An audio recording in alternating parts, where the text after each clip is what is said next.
আপনি কি জানেন পুদিনা পাতা খেলে কি কি উপকার হয়? পুদিনা পাতা হজম শক্তি বাড়াতে সহায়তা করে, গ্যাসের সমস্যা কমায়, বদহজম দূর করে।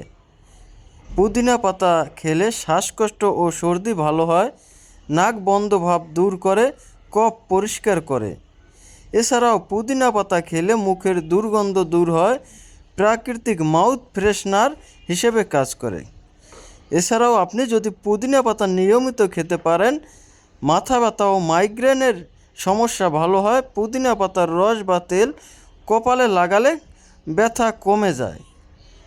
ত্বকের যত্নেও আপনি ব্যবহার করতে পারেন এই পুদিনা পাতার রস, ব্রণ দূর করতে এবং ত্বক সতেজ রাখতে সাহায্য করে। উদ্বেগ ও মানসিক চাপ কমায় এই পুদিনা পাতা। পুদিনা পাতার ঘ্রাণ মানসিক ক্লান্তি ও উদ্বেগ দূর করে। তাই অবশ্যই আপনারা প্রতিদিনের খাবার তালিকায় 1 থেকে 2টি পুদিনা পাতা রাখুন।